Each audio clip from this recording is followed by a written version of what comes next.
Welcome, ladies and gentlemen, to the 10th episode of the PixelPlay podcast. The podcast where two grown-ass men talk about all the big news stories, the things they love, the things they hate about the gaming industry. And live, by the way.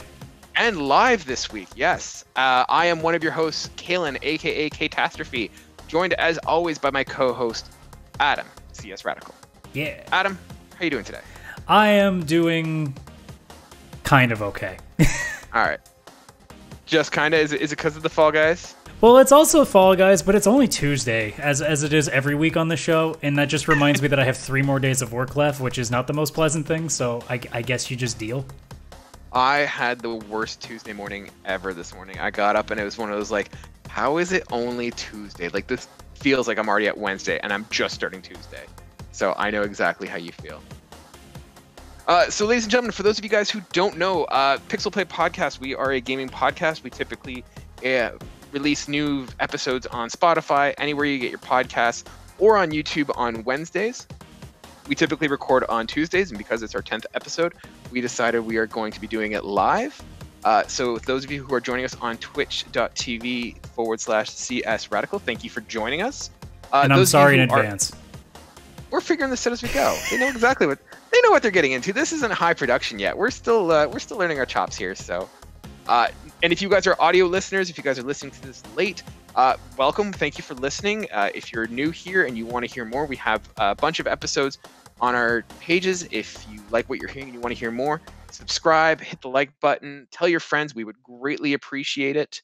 Yeah, we do this every week, and this is the first time we've actually done it live, and it's going really well. Adam, I want to give you credit. The background looks amazing. The audio visual looks amazing. I could not have done this by myself, so I really appreciate it, and well done to you, sir. I have 10 years of useless training of this, so I guess I might as well use it for something. Hey, you know what? It's working, so totally go with it. In this episode, guys, we're going to be talking about the closure or suspected closure of the PS3, PS Vita, and the PSP store. We're going to be talking about a new Switch model that's been rumored, and a rumor about Microsoft possibly buying Discord. All that and more. But yeah, Adam, where do you want to start with this one? I mean, it's all mostly depressing. Why don't we just go with the big one and just talk about all the other games we might be losing?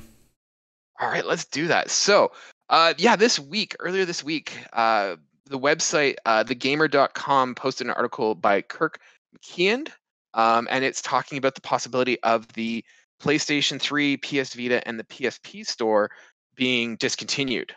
So I'm just going to give you a snippet of the article. According to a source familiar with the situation and verified by The Gamer, the stores are due to close down from July. The announcement is planned for the end of this month, which I guess will be next week. PSPs and PS3 stores are to be closed on July 2nd, while the PS Vita store will stay open until August 27th. After those dates, you will no longer be able to purchase digital copies of the game or DLC for any of the Sony consoles mentioned. The closure of the PlayStation Store presents more of an issue for PS Vita users, though, considering that how many of the platform's notable games were indie developed and sold exclusively online. Now, one thing just to kind of talk about is that they haven't confirmed, and it sounds as though that the games that you've purchased will still be available. It's just the store itself will be closed, so you won't be able to purchase anything else. Adam, what do you think the chances of this report being true are? I mean, given that we're talking about a 2-generational console and a bunch of handhelds that, quite frankly, haven't had any love in North America in like 3-4 years, I'm not shocked at all. And in fact, this is kind of an inevitability that I think a lot of us just never thought was going to happen. We didn't want to have the conversation about these stores shutting down, but the reality is they were going to shut down at some point. Maybe earlier than some people were hoping for, but this is the inevitability with digital storefronts. So at some point this is going to happen. Now it just becomes a matter of what happens after. Yeah, I'm of the same mind that I think the store will shut down. I don't know if it's going to happen. It might actually happen this summer, but I don't think we're going to get an announcement this week. I have a hard time imagining that Sony's just going to come out and be like, hey, we're shutting down the store, without having some sort of other good news kind of story to kind of to kind of soften the blow or something like that. So I think it's something that we mentally have to prepare that at some point the store will go down. But I don't know if it's going to happen as soon as they're saying. I think there's also been a little bit of backlash about this. Sony might be kind of saying like, oh, we need to pump the brakes and find a solution about this. Well, there's an interesting rumor that connects it that goes that Sony may have filed a patent about how to award trophies through emulation. So people are starting to speculate that maybe what's happening is that since the digital storefronts are going down, Sony may be finding a way to emulate on, say, the PS5, for example, so that at least the games aren't completely lost.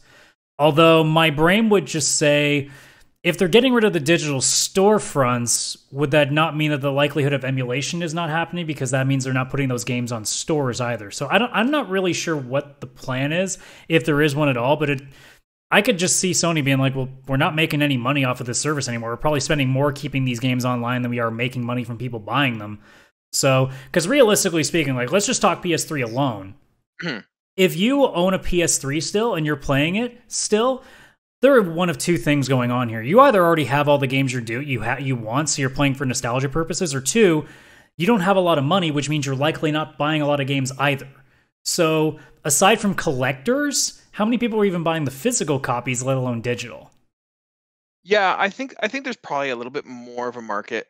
It's hard to say. Like, I'd say probably your biggest PS3 users would probably still be in like developing countries and stuff. They might still be using it, but I don't know what the infrastructure. But I don't know what the infrastructure is like that they're going to be downloading games and doing that whole digital collection of games. So I don't really know if that's a case to be made. Like, it's something that they're going to have to wrestle with. I mean, how much do you think it costs to run this store versus what they're getting in sales? Like, I don't imagine I haven't heard anyone talk about, oh, you got to get this PS3 game. Well, but I mean, realistically, even if they're making like some money, any like not major amounts of money doesn't look anywhere good to shareholders. So I guarantee you, like, they could even look at it and be like, oh, we're making about $50,000 a month still on our PS3 store. They probably go, well, that's not good enough. No one's going to care about that. Let's just shut it down, not have to think about it, and then we'll worry about collecting that money somewhere else. Yeah, I mean, it's not free to run a server. You're going to have downtime and maintenance and cooling and everything. So there is a definite cost that they have to justify. So I think this does kind of make us all question and realize, with digital games, we may not have them indefinitely or have access to them indefinitely.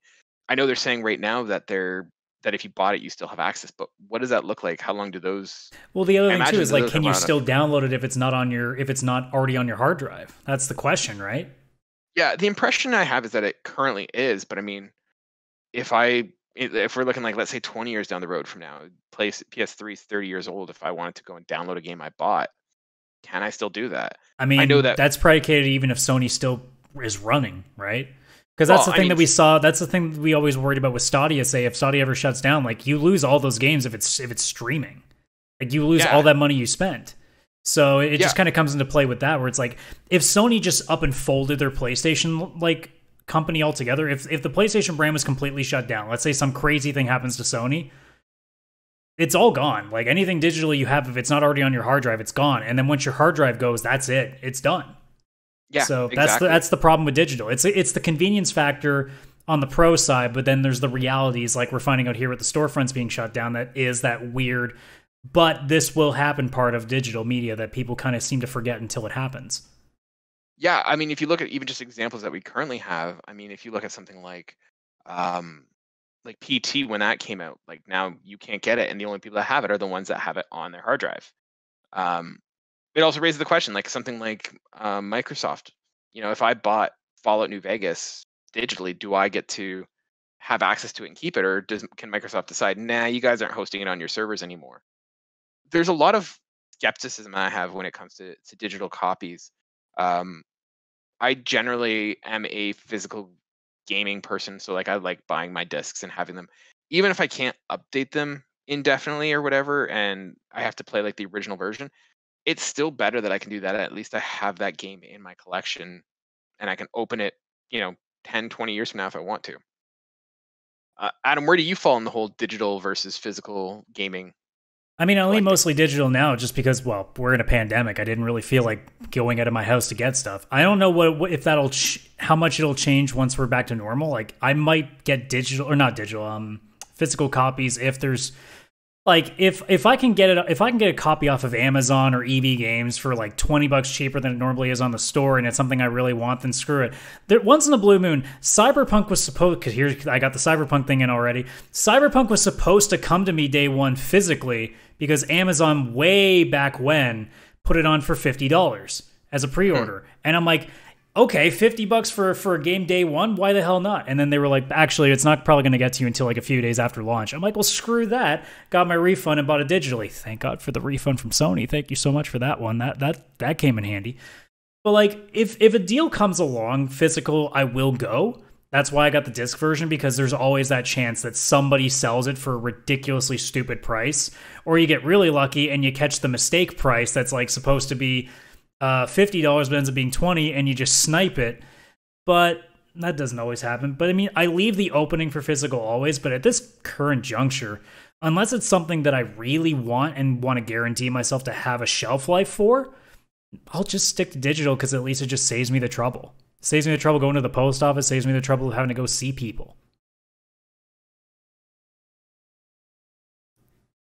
Oh, and we had our first issue with friggin' digitals. Wait, sorry, I had technical issues there. I noticed. Was it just me sitting there ponderously for a while? Just yeah, it looked like you were really into what I was saying there. Sorry. So last I heard, you were saying that that you had to order Cyberpunk $50. They were going to guarantee shipment, and then that. I mean, long story short, like, I'll buy games physically if the price is a lot better, and especially early on when there's definitely not a better price for a while. Like, if you put a game on for like $40 that likely on PlayStation's digital store is going to stay at full price for a while, then yeah, I'll go for it. I'll take a run at it, absolutely. But more often than not, just to avoid having to deal with, issues of either having to go to the post office and having to stand in line around a bunch of people, or having to go to the mall to go to your local game store and having to deal with a bunch of dipshits at the counter that don't know what they're talking about, and you have to stand there and hear some of the dumbest questions. If I can avoid all of that, I'll just stick to digital. I know 10 years down the road, I'm not going to really miss most of the games that I bought. So I'm kind of okay with that. I know a lot of people that are going to be really upset with some of the stuff they may not. If they forget to re-download them, they may be sad that some games may be lost to them. Most of my library, if it's not sitting on my hard drive, there's a pretty good chance I'm not going to be that hurt about it. And if I know ahead of time, look, let's say, I mean, obviously we don't have this problem now with PlayStation 5 being backwards compatible, but if PS4 games weren't compatible on PS5, I just get another hard drive and just throw everything on separate hard drives just to make sure, like, anything I really wanted to play, then I'll do that. I can do the work. It's not that hard. Yeah, I see the argument for digital, and I mean, I buy games, here and there digitally, but for me, I am still a physical, media person. I love the collecting aspect. Like, I love having a bookshelf full of games that I can come back to, that I can lend to friends. I guess I'm old school in the sense that, like, I like having it in the sense that if I do want to sell it, even for the $5, $10 I can get for it, I like the fact that I own it and I can hold it, and really nothing can take that away. So for me, I like that aspect of it. I don't like it being sort of sitting in this cloud and it could be lost at any moment, or even if, like, let's say my account gets banned or something like that, then it's gone. And to be honest, like, that experience that you're talking about of going to EB Games and seeing what they have there, like, I like that. I like the fact that I can go out and I can get a deal here or there. Like, I find that generally the PlayStation Store doesn't usually have a price that's competitive when you think about what you're getting. You're getting the exact same product, and the only convenience is you don't have to really change your disc when you want to play a different game. So for me, I like the physical aspect, and I don't. When they came up with the digital only PlayStation, that doesn't appeal to me at all. Do you think that this shift, or like this news story, is kind of hurting, or what do you think the future is going to be for something like the discless PS4? Like, once down the road, like, at some point, that thing is going to be pretty much, this is what you have and that's it. You're not going to be able to buy more games. It's hard to say, because I mean, that's a 15, 20 year down the road problem we're gonna have to think about. So it's or 11 years according to the PS3, even less for the PS Vita. I guess so, but I don't know, because I mean, it's not going to be a problem that I have. It'll be a problem that one of my co-hosts on the VCR podcast has, because he's got a disc or a digital version. But I mean, for the most part, by then, I would imagine that we'd have a much clearer picture because now we have the PS3 issue. Excuse me. We have this current thing now. So we'll see what Sony steps are going to be for that. And then after that, we'll have the PS4 as well. So by then, we'll have 2 generations of digital shutdowns to see what are they actually doing. Is there a way to download it still as long as it's tied to your account? Are they going to allow things like... Here's a hot take. I think if the digital storefront gets shut down and there's no printed copies to buy from anymore other than the secondhand market, I don't think there's any way that you should, as a company, be allowed to sue somebody or cease and desist order them if they're doing emulation. I think emulation becomes 100% legal if there's literally no way to purchase the item anymore. Yeah. So if it was possible to just have like modders out there just make a PS3 emulator and just give you the library for that, because if there's no way to get it other than the secondhand market, the only people that are going to care are the collectors. So for anybody that just wants to play some of these games, emulation should be the way to go. And hopefully Sony gets ahead of that by doing it themselves so it doesn't have to be this sort of black market thing.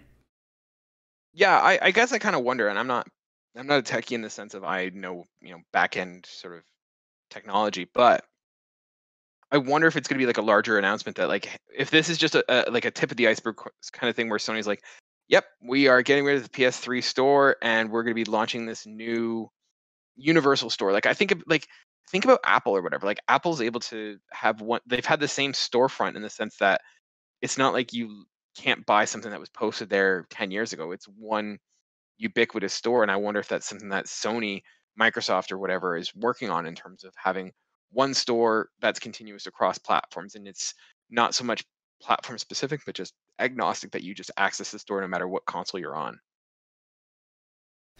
It'll be interesting. Like the honest thing that I hope they do is that they turn around and be like, all right, from now on, we're throwing our entire PS3 library onto PlayStation Now. So if you want to play it, it's all there. Worry about it there. We're just shutting down the storefront, we won't be having purchases of the games anymore. We're not saving all these things here, but you're not going to lose them. If you want to play them, get PlayStation Now, and you get that. Maybe that's their strategy because obviously no one's really paying attention to that service. Maybe it's just their way of being like, hey, this is the emulation station. They could even call it that. They can call it the emulation station. Yeah. I better trademark that shit. There we go. Emulation station. It's now ours. We've got it.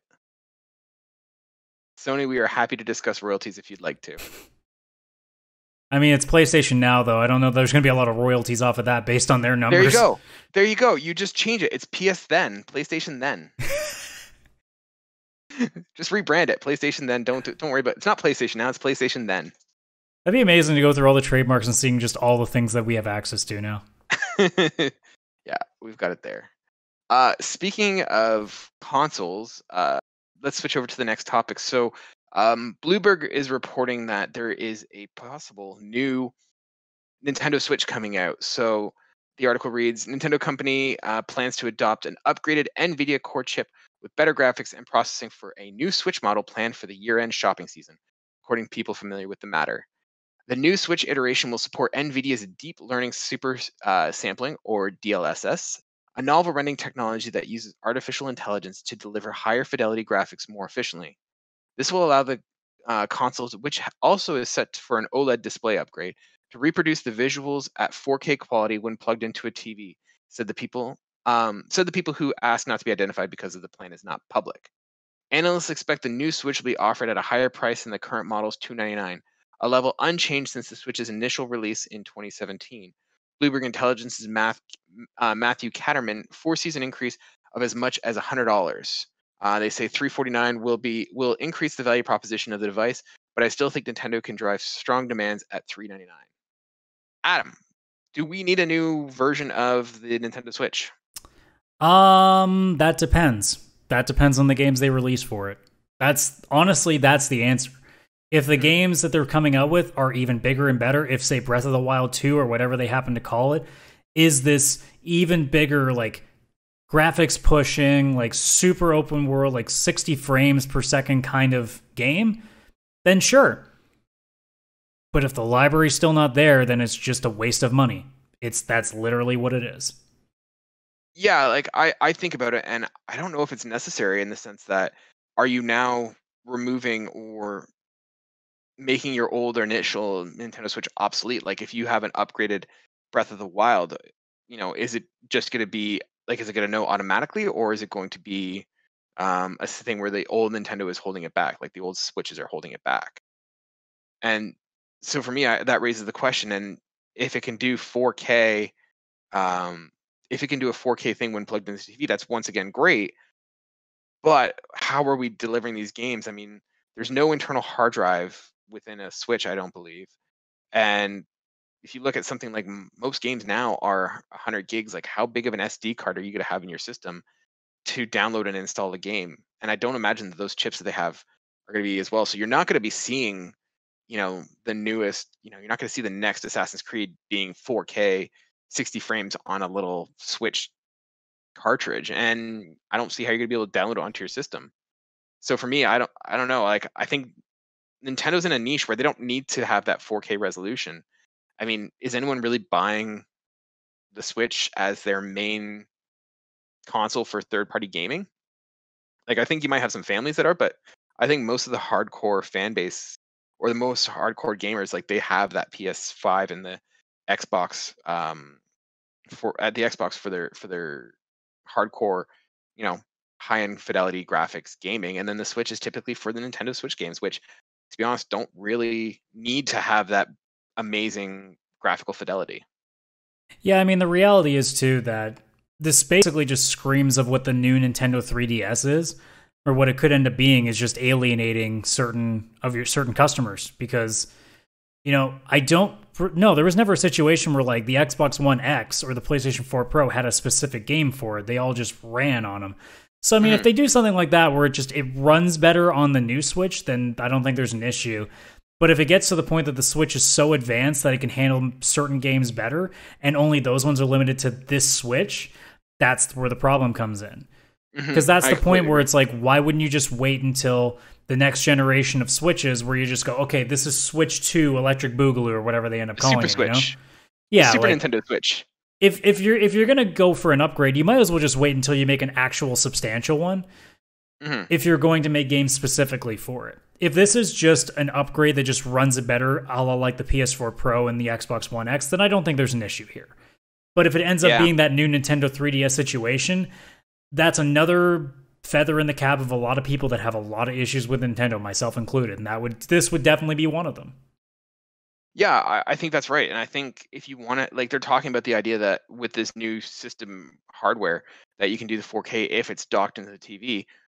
Why are you making a new Switch? Like, make a dock that has that initial boost to it. So if you did something like they had with like the old Alienware, like the docking boosters, so if you had like a gaming Alienware laptop, they had like a little booster right beside it that would up the performance. Do that with the docking station. Just come up with a new docking station that up reses your Nintendo Switch games if you can do that. I don't really know. Once again, I'm not an engineer. Either way, Yeah. it just seems like a strange decision to make now because it almost feels like it's being done just because they know how out of the race they are in terms of graphic power. And I know that like that doesn't mean anything for most Nintendo games because let's be honest, most Nintendo games aren't pushing anything. They're not pushing the boundaries of graphical, fidelity. That's for your games like The Witcher and things like that. So if you really wanted to just make a new Switch, then it really should just be like a convenience factor. Like maybe the screen's even a little bit smaller, so it's more like a mobile device to people, so they can literally just stick it in their pocket kind of deal. Like maybe you do something like that. But if it's literally just to make it run faster, I mean, I hope it just doesn't affect the library at all, because the second that happens, that's just going to piss off way too many people, and it's just not worth it. Yeah, I think that there's a certain level that the games that they're going to be bringing by having this 4K resolution, like you're not going to be able to get 4K resolution on your handheld, so it's only going to be when you're playing it on your TV. But if I'm by my TV, I'm going to play, like I said, my other consoles, and so Nintendo's in a sweet spot where they're not really having to compete with um, Sony or Microsoft. They have their own market. They've got their own market and they've got their own style. Like no one's expecting Mario to have hair physics on his mustache. Like it's a cartoon. We know what it is, and it's an awesome aesthetic and it looks great. You don't need to have that, battle for, like you don't need to have the battle for performance and like quality in that sense. Like the you only have your own series stuff. that's main to them that could possibly push it would be Metroid, and apparently they have no interest in making them because Metroid Prime 4 has been a rumored thing as long as Half-Life 3 at this point. So Yeah, agreed. seems like they're And I not think interested in making it either. So I think that's a good point that you brought up earlier too. Is that what is this going to do for things like quality of life? I mean, you're going to have a situation like I imagine that an OLED screen and a more powerful chip is going to eat the battery faster. And like I think that's not what people are clamoring for. What people are clamoring for is they want a battery life that lasts. They'd like they want to literally be bigger able to screen. take that thing to like work with them and play it all day if they could. Yeah. Yeah, and those are the quality of life improvements that I think people want. It's not necessarily that it needs to be more graphically powerful. And like I said, even if they do get it, that you can run like the latest, Ubisoft or the latest, if you could run Cyberpunk 2077 on there. The problem is that how are you going to fit it on that console? Like there's not the memory for it, unless you're gonna have one game and that's all you play. It's almost screaming of like what you see now in the mobile market, where there's just a new phone every year. It seems like a case of Nintendo may just be giving a small upgrade to just make a lot more money off of their fan base that will buy it. Because in a weird way, I'm not surprised by this, because I do look at a lot of Nintendo fans as being the same as what you look at with Apple fans, who they just religiously buy everything that they pop out, right? So there is the possibility that they could see just an open market, just be like, hey, if we throw this next $400 piece of tech in, they'll eat it up. They may not even have to make like substantial improvements. No, I think that's a fair point. I think it is a situation where, you know what, Nintendo, I'm going to give them the benefit of the doubt. I mean, they were able to see with, the PS4 Pro and the Xbox Series X or whatever, those, those 1.5 versions, like they saw how it worked. And I'd imagine that they would, if they were smart, do it similar to how they did it, where it's, yes, you can still play the same games. It's just going to boost the performance, boost the fidelity. So we'll see what happens there. But I think what people really need right now from Nintendo is not a new Nintendo Switch, but they just need more games on that system. Yeah, I don't know. I mean, as somebody on the outside who, every time I keep thinking about buying a Switch, something else happens where I'm just like, I can't. There's no way. And every time it always comes back to, oh yeah, if I want to play anything that I want on that console, it's going to cost me $70 no matter what. So why? Yeah. Like literally, if I could get a Switch at, let's say, the $400 price tag that it is here in Canada, and then I know that I can get Zelda for $20, Mario Odyssey for $20, Fire Emblem Three Houses for $30, etc., then maybe I do it. But because it's still costing me full price to buy the console, and then likely at best $10 to $15 off to get all the games I want. Yeah. 3-4 years later, I might be hyperbolic a little bit, but I think most of them are like that, where it's just like, it's, as somebody who already is struggling to make ends meet as it is, I don't need to be making it harder. And I imagine it's like that for a lot of customers too, because they're sitting there being like, man, I want to play more of your stuff, Nintendo, but you're making it really hard when you're pricing me out of it.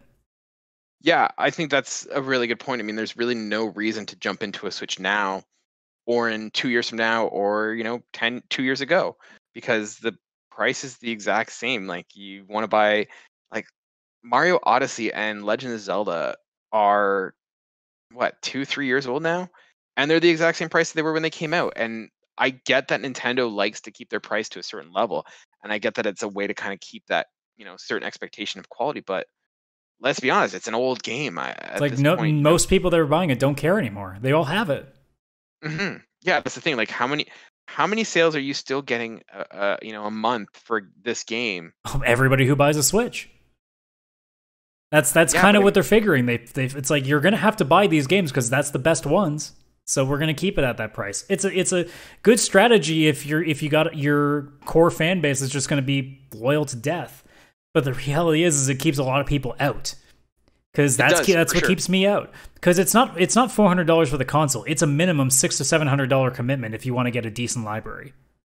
Yeah, that's the thing. Like, I have a Switch here, and I barely play it, and I see these games that come out, and I'm like, oh, this looks awesome, but I don't want to pay $80 for another Nintendo You just pray game. that it gets put on other consoles eventually. Yeah, but the thing is, the only games that I really want from Nintendo are the Nintendo games. Yeah. So Yeah, it's interesting. I think that I don't think that people are buying Nintendo Switches to play the newest, greatest, most technologically advanced games, and I don't think you need a new Nintendo in order to play their classics. And I don't really know what this is necessarily for. I don't see the quality of life improvements that we typically want. That's why the more I think about it, it just feels like an iPhone sort of level thing where it's just like, here's the next new Switch, come buy it. Exactly. I mean, we'll certainly know if they. Apparently, it's supposed to launch alongside a bunch of new games. To which I say, well, you got a little bit of time to get going there, Nintendo, because it doesn't look like there's a whole lot coming because you haven't had anything coming. No, like I think the last one was Mario, and then do we know what the next game is for the Nintendo Switch that's coming out? I mean, Bowser's Fury was that, but the next big one, I don't actually know what it is at this point in terms of like the major title. I'm gonna see if I can find it real quick. I'm trying to think now because I'm trying to like put aside remakes too, because I don't think those should count. Just taking a quick look now. Monster Hunter Rise, which just came out. But that's not Nintendo, right? That's not Nintendo exclusive. Then Pokemon Snap on April 30th. I mean, I guess that counts. I think that'll be good. But then, like, you've got this year you've got Pokemon Snap, Miitopia, which I don't see anyone talking about that. Mario Golf. That's probably like Skyward that's probably Sword. the closest thing to a real one. And then you've got Pokemon Brilliant Diamond and Shining Pearl, which kind of count as a remake. And that's about it. So unless they're hiding like a bunch of stuff that they just haven't said yet, if you're bringing out a new console soon, you might want to pump up the library a little bit more there because it doesn't look that impressive for anybody who doesn't already own all the games they want for it. No, I think that's a very fair point. If you're going to try and sell this console, like one of the problems that people have had with the Switch is that there's no games on it, and now you're saying, "Hey, double down and buy a bigger console." Why? So we'll see. All right. Anything else you want to wrap up for their Nintendo? I mean, anything that would not get me in trouble with fanboys and have them yell at me at Twitter for the next few days? Nah, I'm good. All right. So we've already talked about rumors for PlayStation. We've talked about rumors for Nintendo. Let's talk about Microsoft rumors.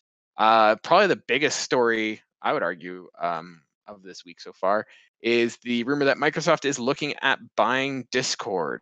So this is coming from Adam Bankhurst at IGN. So Microsoft is allegedly in talks to purchase Discord, the gaming-focused chat software, for over $10 billion US. As reported by Bloomberg, these discussions appear to be early as there's no imminent deal on the horizon. Furthermore, one source said that despite these talks, Discord may be more likely to go public than sell itself. While Microsoft is one of the potential suitors, Discord has been in discussions with Epic Games and Amazon. VentureBeat first reported that Discord, the company with roughly 140 million monthly users that recently raised $100 million at a $7 billion valuation, was exploring a sale worth more than $10 billion. Discord was said to be the one who reached out to Microsoft to gauge interest in a potential sale, and that Xbox Phil Spencer has been part of these chats. While purely speculation, it's important to consider how beneficial having a service like Discord could be to the future communication on the Xbox platform. Adam, where do you want to start with this one? Do you want to talk about why Microsoft wants Discord? Why Discord may want to go to Microsoft? What the future is? Where do you want to go? I want to go with the direction of please don't let that be true, because if that means Discord becomes an Xbox only thing, my entire world gets screwed up if Discord gets taken off PC. Now, I don't think Microsoft would do that. I think they would keep it on PC because obviously if they suddenly said this is an Xbox specific platform, oh my god, Discord just drops in stock massively immediately. But it also takes away the possibility of Discord being neutral and then being able to be something on PlayStation as well, which I kind of really want. I would love to have Discord capability on PlayStation, like really, really badly.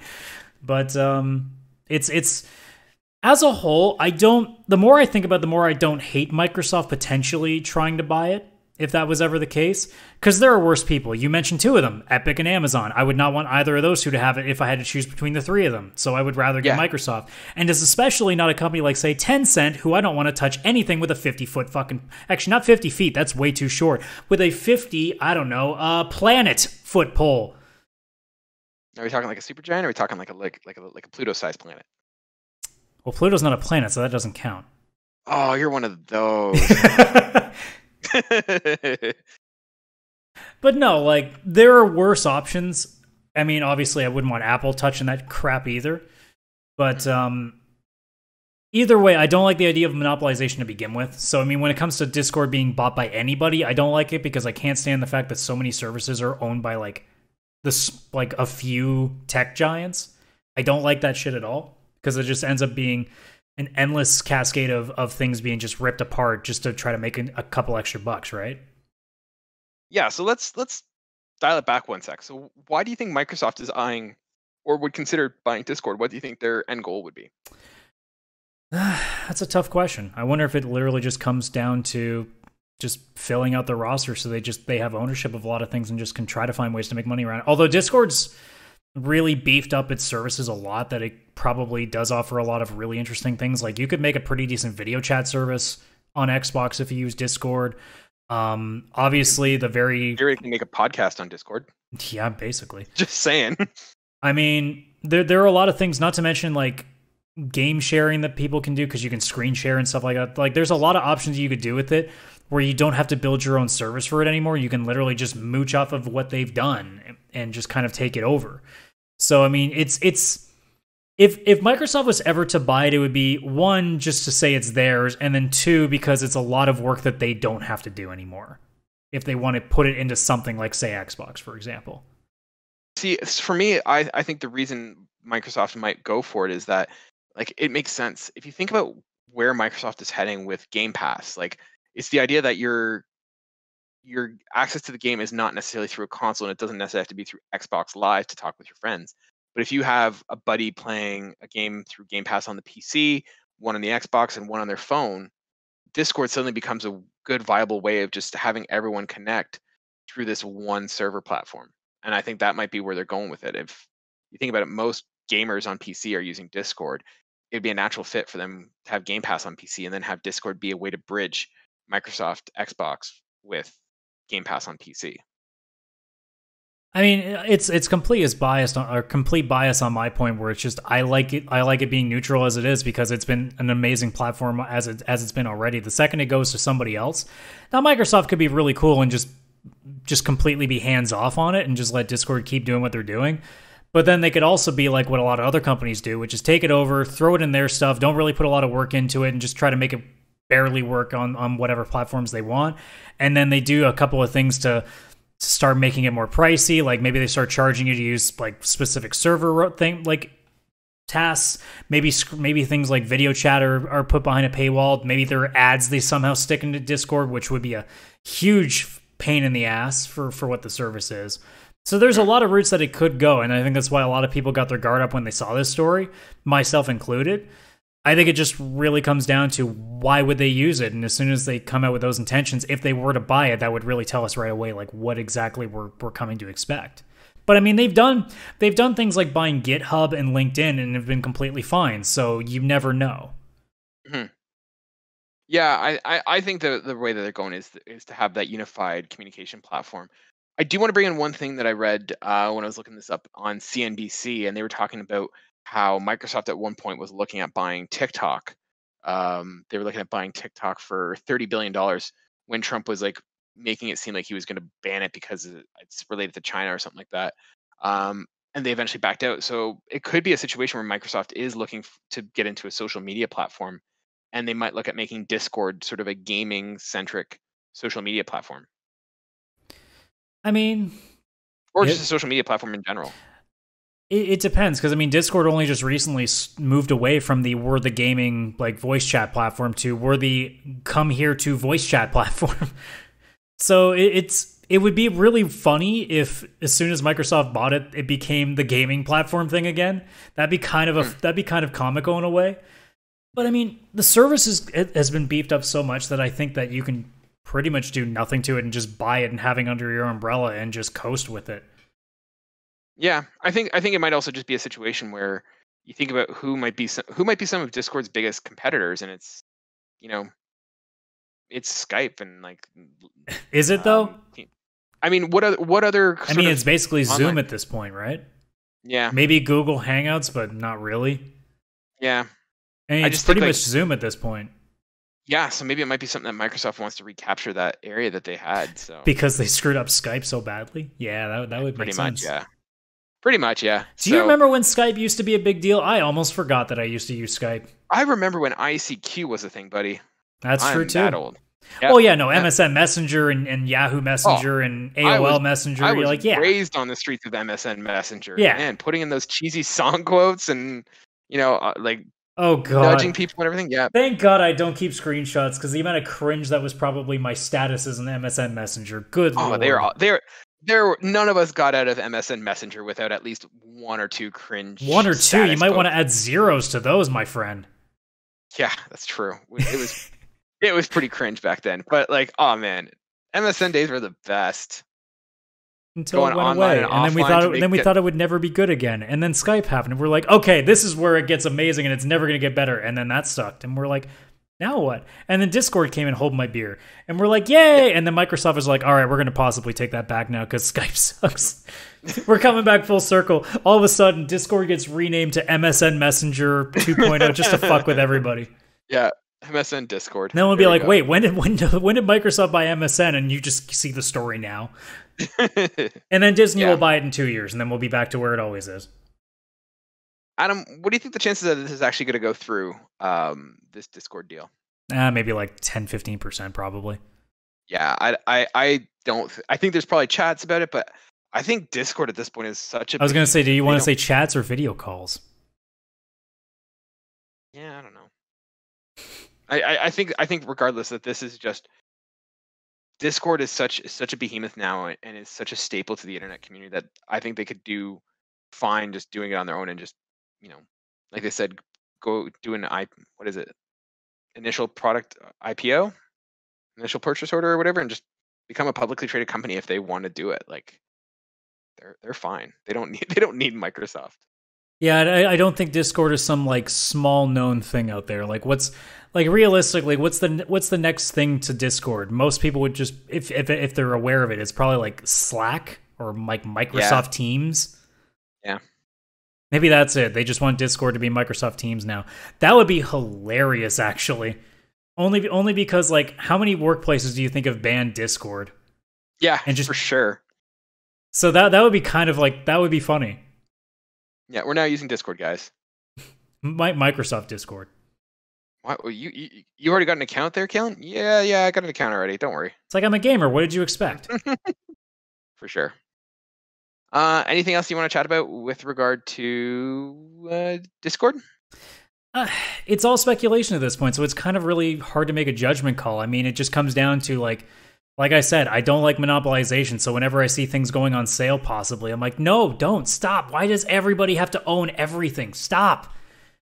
Like, geez, like the fact, like we have things like Disney owning Fox. Like, what the hell is going on? Disney is gonna own everything. Just give it time. No, I don't want Disney, Taco Bell, NASA. Okay. It's pretty much gonna be Disney, PepsiCo, and something else. Oh, it's going to be at least like one Chinese company, probably. Nestle. Yep.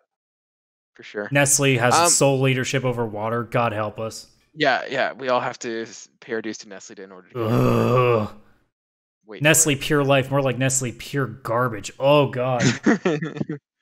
What do you think about the $7 billion valuation for Discord? I mean, I'm not a business. I have no experience in that, so I mean, it's a number to me. I'm just like, that's more than I will ever make in my life, so, or more than making 1,000 lives probably. I can see it, but like, I guess my question is like, where does Discord's revenue come from? And you might know this more than I do. Nitro specifically, and then I'm not sure where else it comes from, but mostly Nitro. Yeah, just because like I mean, I think most of the users like I've never paid a dime into Discord. I've considered getting Nitro like a bunch of times, and it just every time I do, be like, am I really going to pay $5 a month just to have a couple of extra features on my server? Like, why? Yeah. But I mean, if you own like a really big server and there's specific reasons why you do it, then I guess it works. But for the most part, if it's just a chat server, like who cares? I guess it's a fair point. All right. Any closing thoughts on this one? Just please don't let it happen. I don't want another monopoly of something. I bet it's not going to happen. I think we're fine. Sake of this podcast, it has to stay as it is. Yeah.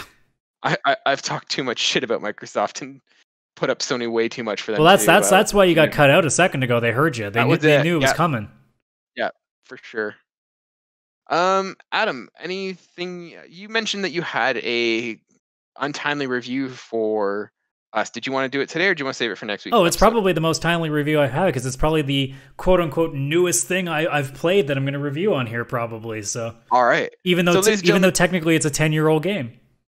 You know what? That's why they're untimely reviews. So, ladies and gentlemen, if you are new here, Adam and I are too broke and not connected enough to dedicate our time to playing the newest games when they come out and have the reviews ready for you for release day. So we bring you untimely reviews. We just kind of talk about the games that we play and what we finish when we finish them. And if you haven't checked it out yet, maybe it's worth checking out. And if you've beaten it, you can kind of compare and see how your opinions compare to ours. Adam, what untimely review do you have for us this week? So, since I started streaming, I needed something to play. So I was like, what am I going to start off with? I considered playing Ghost of Tsushima when I still hadn't thought about dropping it. And then I'm like, wait, I already don't like this game. Should I really make my first game stream a game that I'm already struggling to play? That's probably a bad idea. So why don't I start with something that I knew I was going to like? And I've already played Saints Row 3, so I figured, well, if you're going to release a remaster, and I've heard great things about the remaster, made sense. Okay, I'll get a nostalgia trip, I'll get a kind of new game, and I'll get to play through that again, and it's super funny, so it's perfect for a game stream. And then I learned immediately, oh yeah, 10-year-old games are pretty archaic in terms of its controls. Oh, this is not what I remember when I first played this, when I was like 22 or 23. It's still a great game. Like, I played through it. A lot of the things they did in the remaster are pretty nice. Like, the character models are completely changed over. Some of them are jarringly different. Some of them are just, it's just nicer. So, I mean, in terms of how it looks amazing in comparison to what it did 10 years ago. But it's still a 10-year-old game, and it shows that age, because the controls are a bit wonky.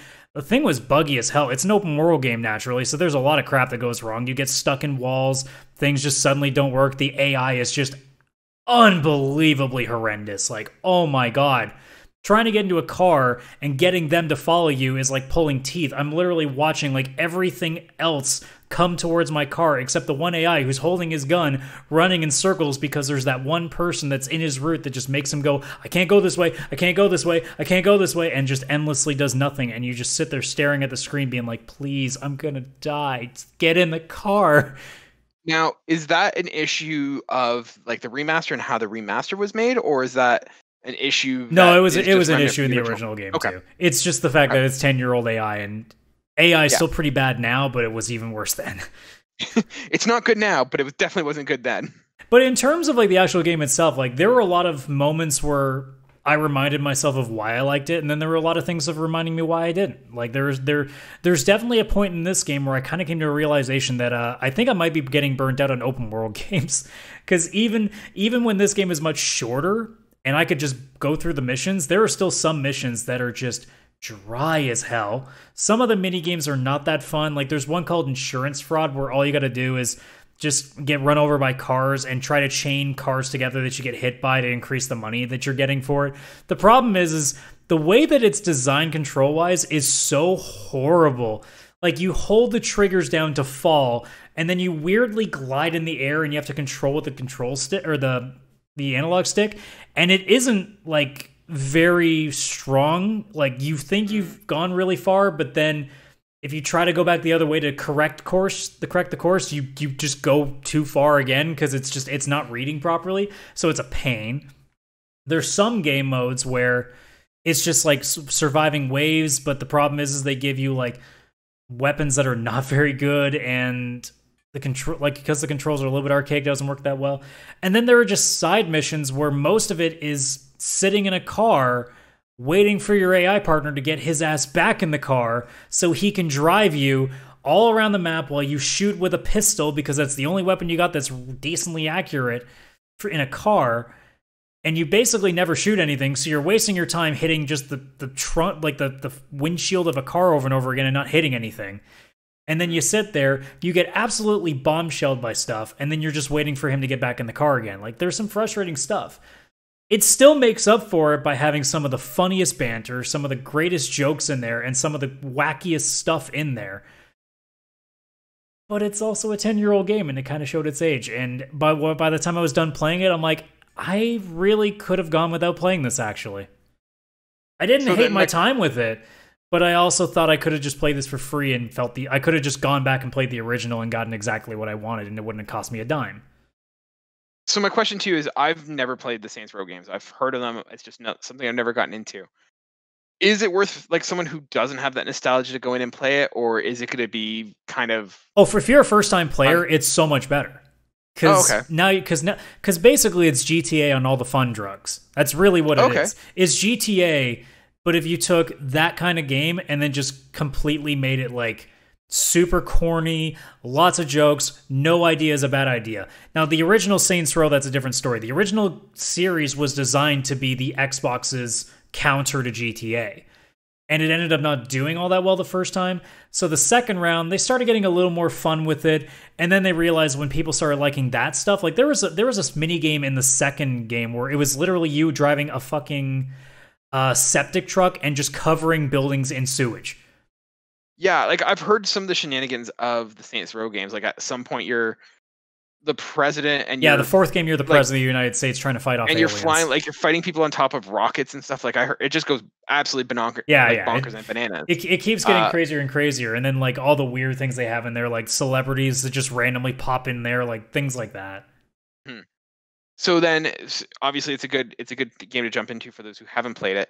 For those of us who have, is it worth revisiting or no? I mean, I paid $30 for it. I wouldn't say it was worth that, and it's certainly not worth the $60 price tag that you would have paid for it at full price. I think this is like a 20 and under game at best, because it's an old game with a fresh coat of paint. It really shouldn't be much more than that. Most remasters, like we're not talking remakes, we're talking remasters. Most remasters should never be more than half the price of a full game. Never. Because agreed. Especially if the game's like 5+ years old, you're not playing a new game. You're playing an old game with a fresh coat of paint, which is not that expensive. Too. Yeah. So like in this case, like if they did Saints Row 4, same deal, I'd still say the same thing, even though the 4 is the newest one. It's still older controls. Now 4 is a little more wackier because instead of being a walking, driving gun and shooty guy, you are now Superman with bullets. So it can be a little more fun that way. But I always thought the one thing that Superman didn't have but really needed was a gat. So there we go. Yeah, exactly. Well, you can get double gats, or you can get a dubstep gun that just shoots beams of dubstep at people. That sounds terrible. It sounds amazing. That's what that is.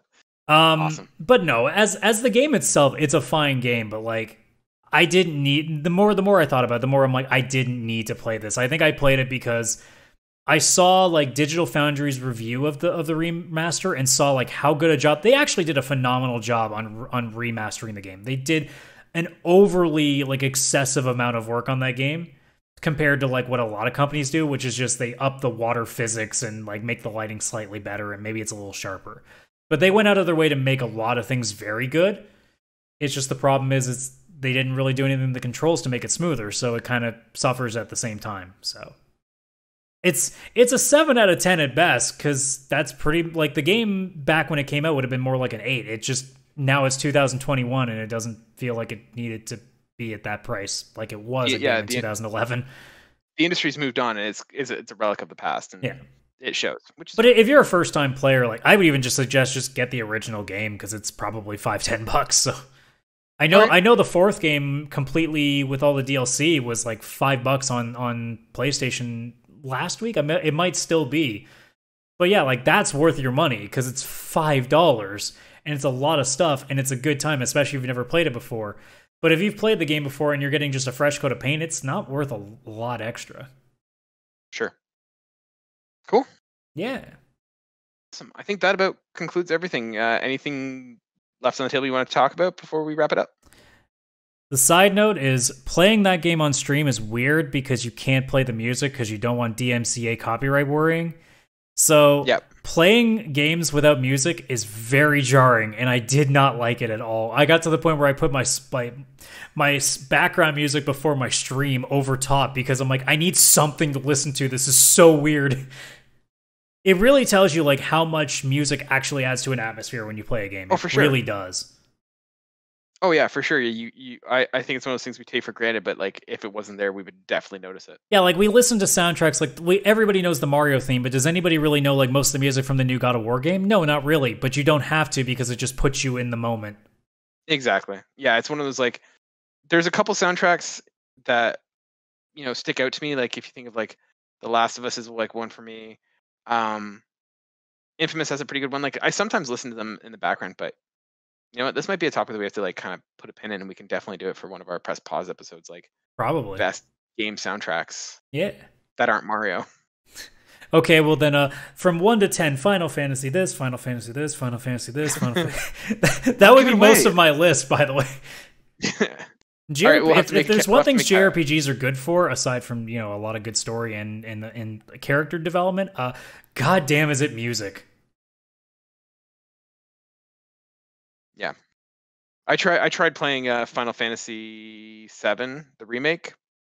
I didn't even get past the tutorial. I was like, this is cool, but I don't feel like spending 30 hours on this. So I'll see if I end up getting back to it. But right now I'm playing Hitman, and I'm really into that. So you're just into snapping necks. That's all you're into. You almost had it, Adam. You almost had me playing a JRPG. I tried. Honestly, it seemed cool, and it might be something I get into later, but right now it's not. Sooner or later, I'll get you into the weeb train. I'll get you into Persona or something. No way, man. No way. Not Persona. I have a hard time getting into a 30-hour JRPG. I'm not getting into a 100-hour one. But if I make you like the characters right off the actually wait, Persona 5's not great. Most of the characters at the start are kind of shit. Never mind. I don't think I can do it. Fair enough. All right, let's leave it there then, Adam. Ladies and gentlemen, thank you for joining us for another episode of the PixelPlay podcast. Once again, if you are new, welcome. Hope you enjoyed the episode. We do this every week. We post episodes on Wednesdays, wherever you get your podcasts, Spotify, Google, wherever.